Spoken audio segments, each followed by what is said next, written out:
Welcome, welcome, welcome. It's that time again, folks. Time for the world-famous motion picture Retribution Power Hour, presented to you by the illustrious Evening Brothers. Take it away, band.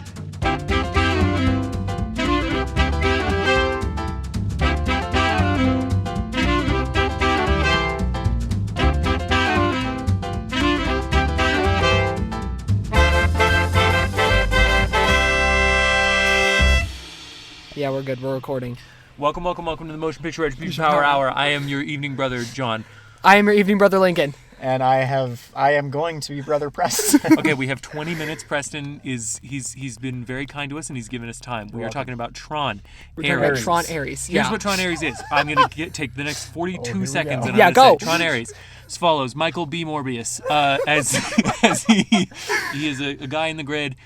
He learns that he gains sentience. He loves rain. He goes through. He'll die every 30 minutes. That's his terminal illness, just like Michael 29 Morbius. minutes. 29 minutes. Just like this podcast episode. Oh wow, that's thematic. Yeah, it's very thematic. Okay, well that gives us another 9 minutes. That's Someone amazing. told me it should be called the Impermanence Code. So he. That's the beautiful thing about life, Lincoln. There's the NCOM is run by two sisters, but one of them's dead, and they don't tell you that until a minute later. And they're looking for the permanence code that'll keep everything here alive. Bad guy wants to make forever war. Michael Morbius, Morbius learns to love. He learns to love. He loves Depeche Mode so deeply. And that's the movie. There's a big fight. End of movie. Everything's going to be okay. They have the permanence code. He's one of those shitbags who travels Europe for a while, learns about ska, I assume, and then he's going to come back and really ruin everybody's life. Yeah. Okay. Tron Ares. Okay, Tron Ares. So much shit to First talk of all, about. I think this is a cards on the table moment. Okay. It's like how in an Adam Sandler movie you can tell whether or not it's bad based on whether or not he's doing the voice. Yeah, is it the In hair? this, you can tell whether or not it's bad, whether or not the most dirty, stanky, best synth music you've ever heard in your life. Oh, yeah. If that's playing, the movie's good. The movie's good. And if anything else is happening. to the nanosecond. Literally. The second they'll just, it's just such a it's like greasy. It gets in my bones. I love the soundtrack. The second the soundtrack stops, the movie falls apart. Yeah. There was a moment where the entire time I was like comparing the soundtrack from this movie to the soundtrack of Tron Legacy, because how can you not? No, don't talk about this movie. Decanonizes. Shut your mouth. And what I was like, man, like, the raging music is so good, but there's never any like quiet moments that I feel like the soundtrack in Tron Legacy creates so well. And then a few of those quiet moments sort of happened, and I was like, I don't think we need any of those quiet moments. All the quiet moments are. It's just the most plinky piano music you've ever heard. Okay, I have a feeling on this movie, having now seen it twice.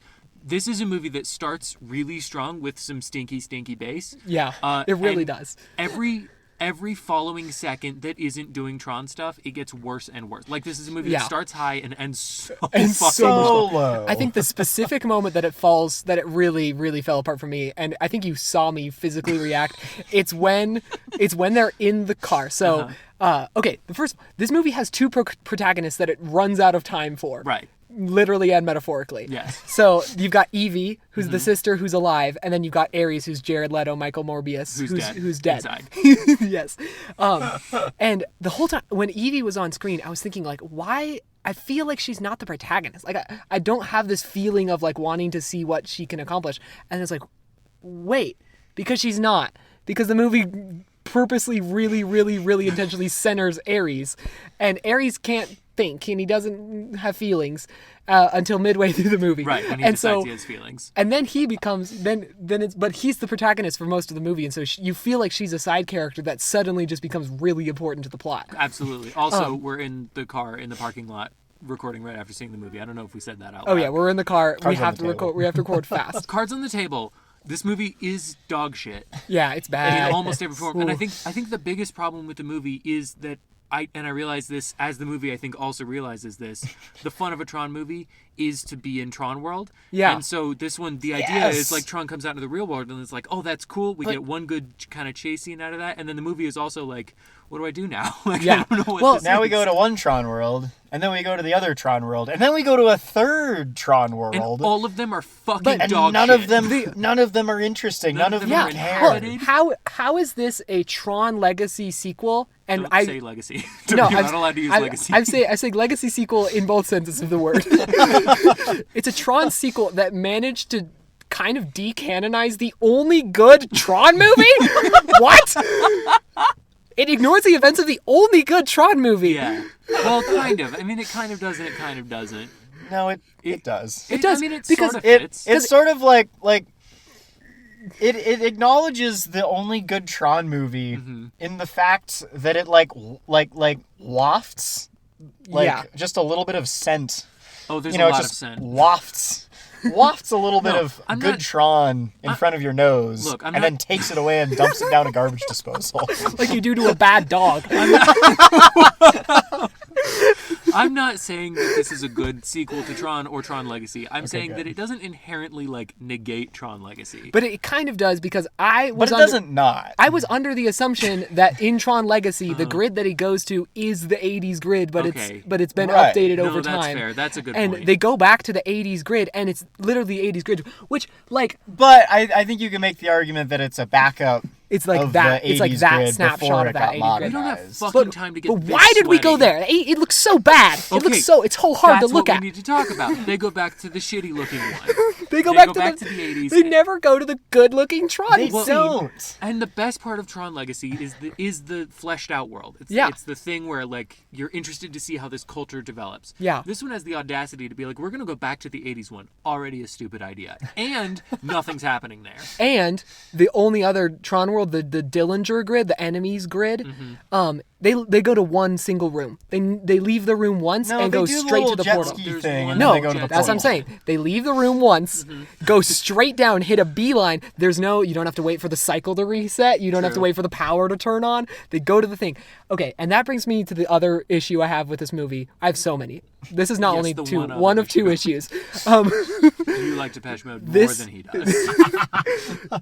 Did you get the sense that every time this movie introduced a problem that felt like a movie's worth of problem to have to solve, it got solved There so were never quickly? any stakes. No. It was like you're driving down the highway and you see this exit and you're like, oh, this could be the movie. Like the movie could be just Jared Leto living in the real world. Yeah, sure. And that's like the first thing. But then no, he has a 29 minute limit.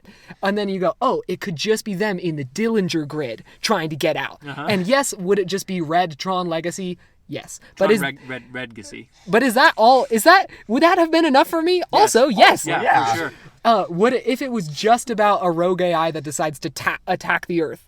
Yes. Sure. Yeah, But if Tron was literally- all evil trying to kill us. It was better. Pixels. Sorry. Somebody had to Okay, say it. this does have a pixels quality, and I was a little bit worried. There was a moment where you're looking down and you see the light cycles like arcing through the town, and in the back of my brain, the front of my brain was like, "That's fucking cool," It and is then cool. in the back of my brain, I was like, "That should have been what pixels." That's what looks like. the Pac-Man scene should have looked Which like. I hate that I had to go there. No, Yeah. it's true. There is a pixels quality outside of that also that I was like a little bit worried that Jared Leto was gonna Qbert into her sister and just be like Oh yeah, be yeah. like I a could have living seen that version of kind her of thing dead happening. sister. I never was worried about that. I thought for great. sure there was going to be a love interest, which they didn't rule I think out. there might have been. No, there is a really, really weird, uncomfortable transition where There's they a fall back couple of against a them. car and it looks like they just had sex, and I don't know what to do with that. Good old street sex, right in the middle of the road. So confusing.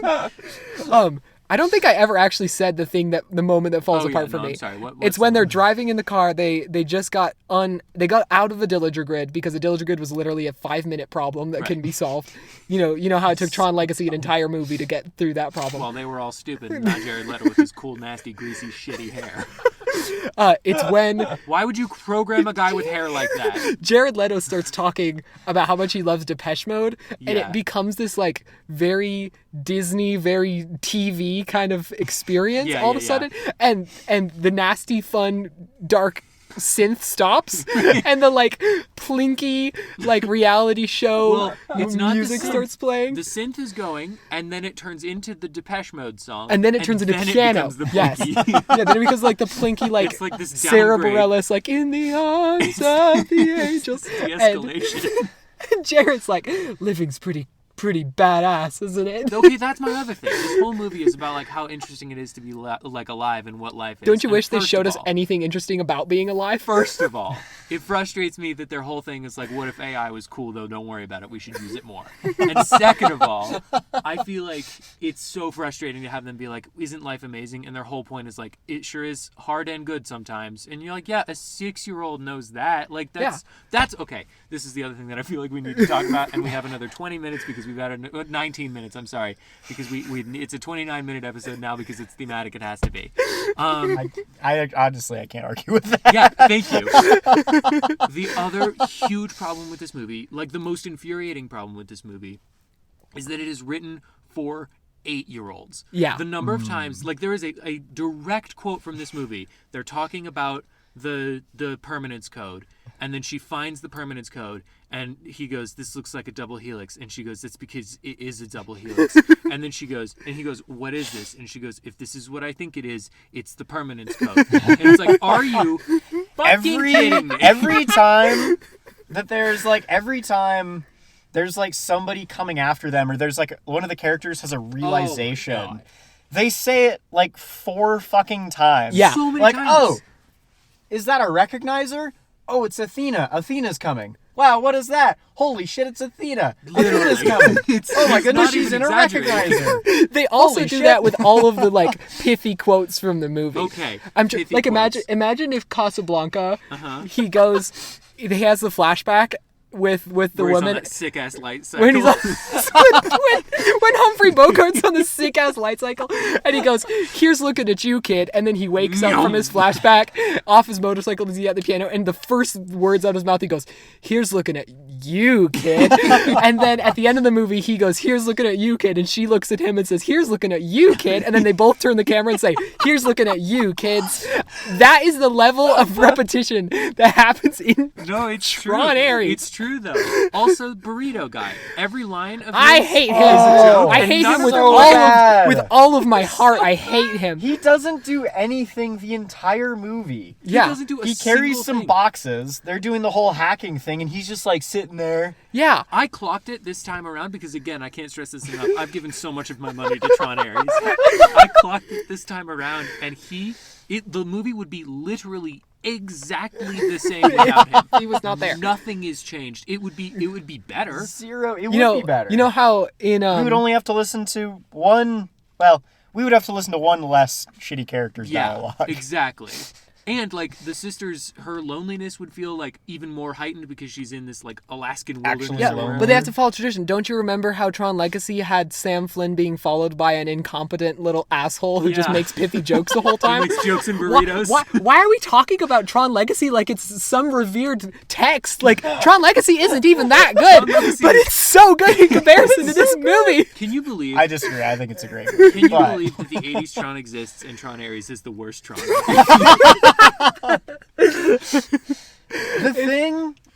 the point that I knew that this was going to be a shitty movie was Opening credits. No, As opening soon credits was as- No, they were badass. cool. They were awesome. No, as soon as they had like Ares' footsteps walking around, and there's just that little bit of extra like doosh, doosh, doosh, every single footstep ruined the whole movie for That's me. a weird weird hill to moment for die me. I know that's a very strange. No, it's. I mean, one of not the biggest problem with this movie, but every time he was walking around, all I could think was, "Holy shit! Why is he walking so fucking loud?" He does walk extremely loud in this And movie. it doesn't. It's not like a Darth Vader like loud footstep that's like, "Holy shit! He's like intimidating. This is scary." It's No. just dumb. It's just Yeah. like, dude, you are not 1,000 pounds. Yeah, the movie, it is so... I just can't get over how many times it could have started being a movie. Yeah. And basically the conflict that is the main thrust of the movie is the last, like, 15 minutes, which isn't... And the way I'm saying that you might think, oh, that's just how, like, third acts work. But it's not. It's like it's conflicts that each get separately resolved that do not lead to each other. Right, and are not interesting, most of them. They resolve a conflict and the characters look at each other and go, "Okay, let's do this next." It's like a video game. It's like a kind of poorly designed video game. There's so much just running around and dicking around to nothing. Oh, there's yeah. so much. We got to go over here and do this thing, and got to go over here and do this thing. And neither of the protagonists end up affecting the end of the movie at all. No. They just run away. They're a glorified distraction. And some people in a computer just like, oh, let me just like nuke the system. It is by hacking. It is wonderfully funny that the whole time Encom and Dillinger Systems both have the capacity to just drop a nuclear bomb on each other's digital grids. Good. Which also the idea of Tron as like an Arthurian warring kingdoms of different colors and like so cool. When they say I'm gonna go hack Encom and then they send soldiers to go infiltrate. That is so cool. That was a really cool scene. And that was I take that back. That was a really cool scene right up until the fight at the very end. The fight at the very end as they're escaping. Yeah, it's kind of lame. Oh, dog yeah. shit. Well, But, like, bogus. it's I don't know Ruined it. what it is about But the shot or the the breaking editing. in, so fucking cool. Breaking in is great. The end of that scene is genuinely funny, and I'm not sure why. Is it Jared Leto's expression when he like flips Okay. his head back and This looks up at the sky? that is funny. One of 3 times he does that in the movie. My other thing is he, especially early on, he has this little visor, which is stupid because it's like a full helmet that doesn't catch the bottom of his beard. And B, it's dumb because it's like always flickering in and out of showing his face, and it's like just don't have it. But It's isn't either it, have the helmet or don't have the helmet. Don't be like, oh, I'm dark and mysterious, I have a helmet. Oh, until you conveniently have to see my emotionless Until you need to face. express literally any is it- non-emotion. but isn't it this wonderful direct like A/B test? Didn't you feel your stomach drop a little bit every time you saw his face? Oh, anytime. It was like we could see him without a face and with a face, and every time it was like without a face, with a face, you're like, ugh, Yeah, ugh. it is I really hate that. challenging. He was significantly better anytime you couldn't see See his face, yeah. His costume is cool. His costume's He's really got big cool. shoulders. I like that. I like that he has a triangle disc. Oh, I love that. Okay, he's a triangle disc. I like the triangle disc until it like lights up and it goes pointy. Okay, totally ruins it for me. I hate kind of it. like the pointy ends. Really? I like the point. I like I the hate fact that it. they're retractable pointy ends. That's cool. I Yeah, like that's that very he can cool. be pointy like a real regular triangle, or he could be a fucked up hexagon. Right. I think it looks so cool as the fucked up hexagon. And then every time it's just like, oh, I'm just a little 3-year-old baby waving around my You triangle know, like, toy. well, everybody's got a big I ass hate it. fucking circle. It's hate not. We're not Yeah. working with Well, complicated except for shapes here. Athena, who has an octagon. Does she have an octagon? She does have an octagon. We gotta see it again. I gotta go see Tron every second. I gotta pay another $18.96 to go see this at a fucking Regal again. Oh yeah, it was really worth the $8 more than I would have paid at Cinemark Crazy. because they played what Pepsi ads instead of Coca-Cola. Okay, I guess. that's not relevant. Sort of our own little bone to pick. Oh, there's so many things My thing is I that hate about this movie. every choice that was made from a creative perspective Yeah. was made the cheap and easy way. Yes. Like there's at one point Yes. a character throws an orange to another character and it's a fucking CGI orange. You can throw an orange. Yeah, oranges are not expensive. They're not expensive. They're not hard to throw. They're not hard to catch. It's possibly the easiest shape to catch. It's a ball. That's why we make balls for kids. And given that this movie is for kids, you'd think that they would know this. You'd think. The whole movie just feels very, like, I kept having this thought that the movie just feels very flat and very generic. Yeah. And And there's then every like, once in a while, there's the most kick-ass shit you've ever seen in your Yeah. whole goddamn life. Yeah. And the score comes in and you hear that like overdriven bass that's like maxing out the speakers and you're like, yes.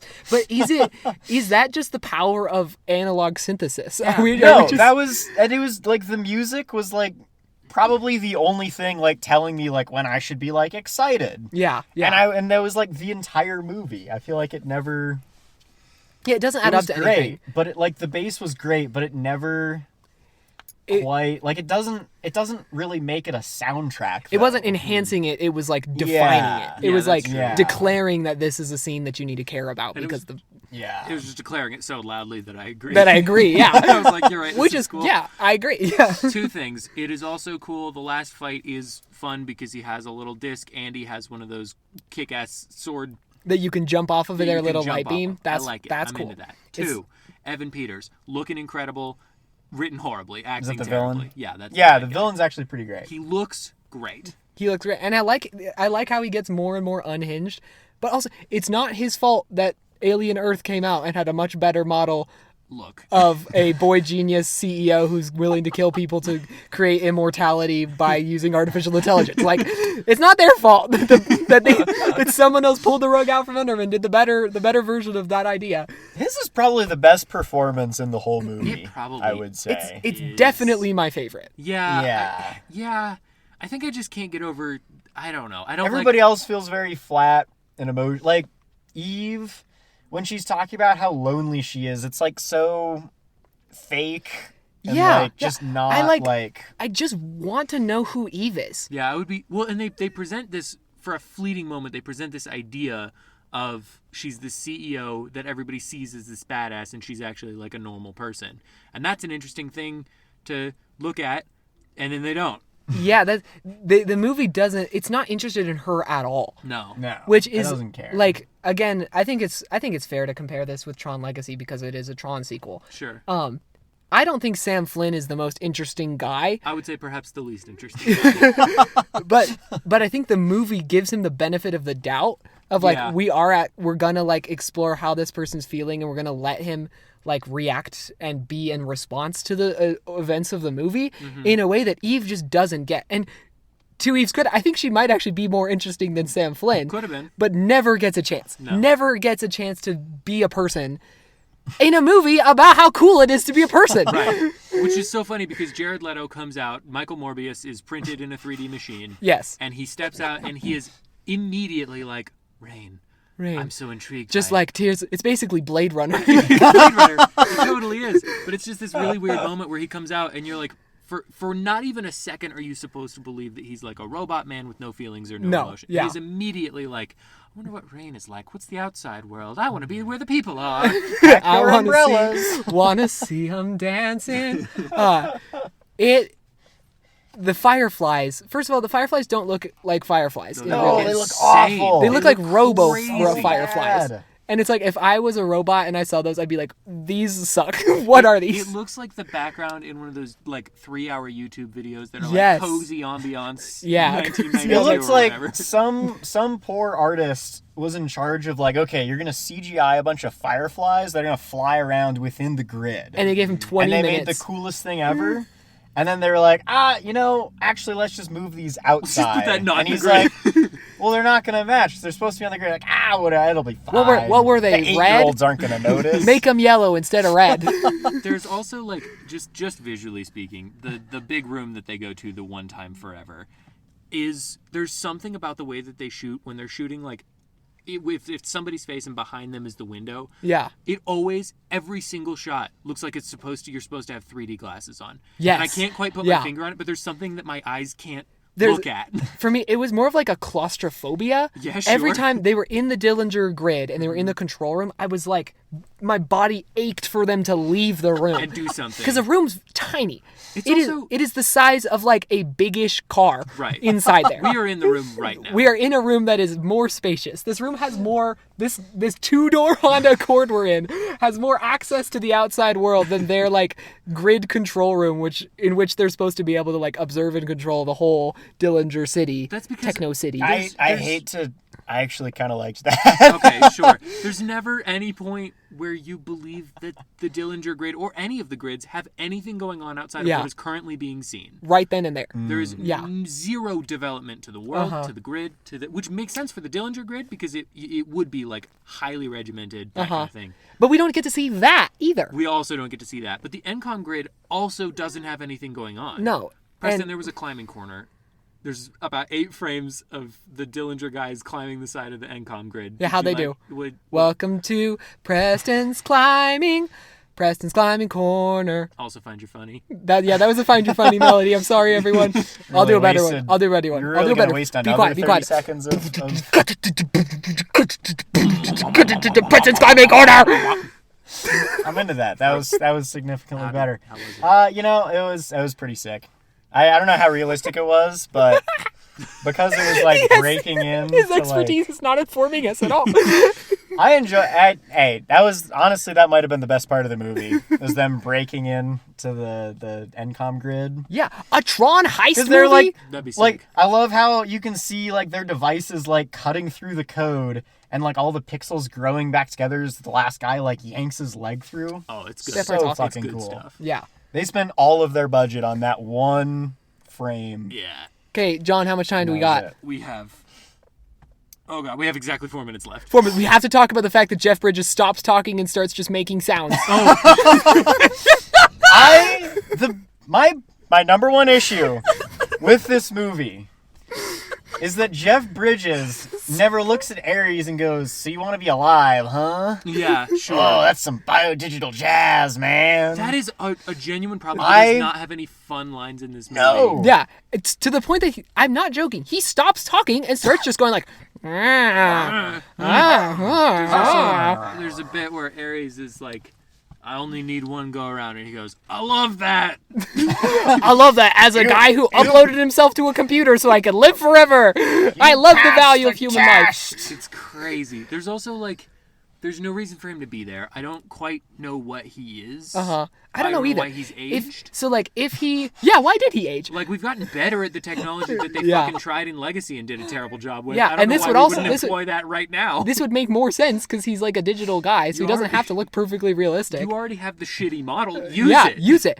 I wonder, so like, either he's like the copy of the program that existed for the whole time and he got backed up, so he doesn't remember the events of Tron Legacy. Because if he did, he would go, dude, I already did this. They're called, what are they called? ISOs. ISOs. They're Yeah. called ISOs, and I made one. Right. And she still lives. No, she he didn't only. He didn't. Did They she just showed dissolve the after system 20 created minutes? it. I assume that's where they That's got precisely the permanence It's code, fine. right? Is the ISOs. That's the idea. But I want to know about the Why don't we talk about the ISOs? I love the none of ISOs. those I Talk know. about the They ISOs. show I agree. a picture of Korra with some coordinates, and that would be the most interesting part of the entire movie. They have the fucking audacity to set What? up a sequel What if that's the way more what interesting. if the permanence code was we have to in the real world go find Korra? That would be amazing. That would have been so cool. But she's probably not 29 minutes away from the head base where they put in the guys. That was their choice. They didn't have to make it 29 minutes. Could have been 29 days. Yeah. Like there's 29 29 days later. hours.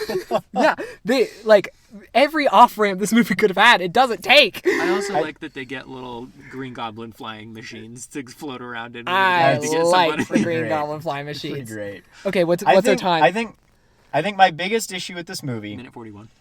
is that both of the protagonists are like it seems like they were setting her like Eve up as well for this whole like, oh, life is impermanent and that's what makes it so great sort of thing. But then neither of them ever have to confront their own impermanence. She should have Yeah. died. I agree. Or She Jared should've been killed Leto. horribly. Actually, Jared okay. Leto has to sacrifice himself. Yeah. Jared Leto should have died because he becomes Exactly. impermanent and he immediately gets absolutely Thank you. T-boned by a fucking bus. Thank you. Thank Yes. you. And then he's fine. That He should have gets up been and the he whole just keeps thing. Is running. like, Yeah. oh, I understand life now because it's it impermanent. would have been and on then he has to brand sacrifice because it would have been himself. another arc that perfectly completes within like 20 minutes It would of have it been starting. incredible if right before the third act, Jared Leto just dies, and Dies? he's never seen again. Then we have to solve the problem without him, which they did. Which they basically did. Okay, this movie is the cinematic equivalent of when your eyes hurt after looking at a computer for too long. Got it. Got it in one, I think. Thank you so much for listening to the Motion Picture Retribution Power Hour. I have been your evening brother, John, and my love for Depeche Mode cannot be put into words. I have been Brother Lincoln, and a wise man once told me it should have been called the impermanence principle. And I have been your illustrious evening He's brother, drawn it out. This bitch. Preston. Yeah.